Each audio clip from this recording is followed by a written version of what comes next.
சேனலில் முட்டைக்கோஸ் கைமா எப்படி செய்யலான்னு பார்க்கலாம். இதுக்கு நான் 1/4 கிலோ சின்ன வெங்காயம் எடுத்துருக்கேங்க. கொஞ்சம் உளிச்சு எடுத்து வச்சுருக்கு கார்லிக் இருக்குது. ரெண்டையும் தனித்தனியாக பேஸ்ட் பண்ணி எடுத்துக்கலாங்க. குக்கர் எடுத்துக்கலாம். குக்கர் ஹீட் ஆனதுக்கப்புறமா ஆயில் ஆட் பண்ணிவிட்டு ஒரு பச்சை மிளகா ஆட் பண்ணிக்கலாங்க. பச்சை மிளகா ஆட் பண்ணதுக்கப்புறமா நம்ம கிரைண்ட் பண்ணி எடுத்து வச்சுருக்க அந்த ஆனியன் ஆட் பண்ணிக்கலாம். ஆனியன் ஆட் பண்ணிவிட்டு இஞ்சி பூண்டு பேஸ்ட், அதாவது ஜிஞ்சர் கார்லிக் பேஸ்ட் ஆட் பண்ணிக்கலாங்க. அந்த 1/4 கிலோ வெங்காயத்துக்கு 3 tablespoon ginger garlic paste. ஓகேங்களா?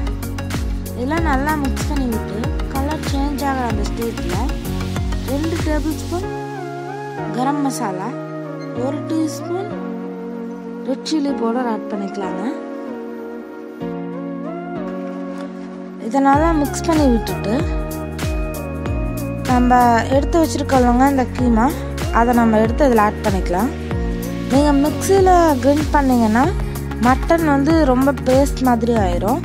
ஸோ நீங்கள் ஷாப்லேயே கீமாக்குன்னு சொல்லி கட் பண்ணி வாங்கினீங்கன்னா அது கொஞ்சம் சின்ன சின்ன பீஸாக இருக்கும். நீங்கள் அந்த மாதிரி பண்ணிக்கோங்க, அதுதான் இதுக்கு நல்லாயிருக்கும். இதுக்கு 2 தக்காளியை 4 கட் பண்ணி ஆட் பண்ணிட்டேங்க.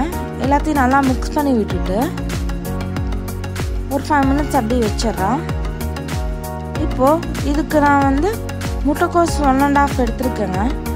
பெரிய முட்டைக்கோஸ்னால நான் 1.5 எடுத்துருக்கேன். சின்னதாக இருந்தால் 2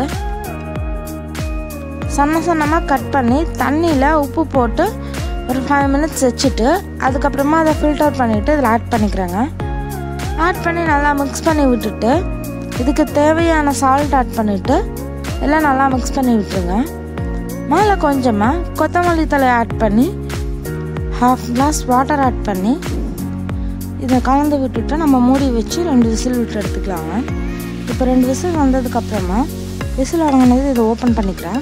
பாருங்கள், இது செம்மையாக வெந்திருக்கு. ஸ்மெல்லும் சூப்பராக இருக்குது. டேஸ்ட் பண்ணி பார்த்துட்டு சால்ட் வேணும்னா ஆட் பண்ணிக்கோங்க. அவ்வளோதான், நம்மளோட டேஸ்டான முட்டைக்கோஸ் கைமா ரெடி. முட்டைக்கோஸு சாப்பிடாதவங்க கூட இப்படி செஞ்சு கொடுத்தீங்கன்னா விரும்பி சாப்பிடுவாங்க. இந்த மாதிரி நீங்கள் ட்ரை பண்ணி பார்த்துட்டு கீழே கமெண்ட் பாக்ஸில் கமெண்ட் பண்ணுங்கள். தேங்க்ஸ் ஃபார் யோர் வாட்சிங். நம்ம சேனலை லைக் பண்ணுங்கள், ஷேர் பண்ணுங்கள். இது வரைக்கும் சப்ஸ்கிரைப் பண்ணாதவங்க எல்லோரும் சப்ஸ்கிரைப் பண்ணிக்கோங்க.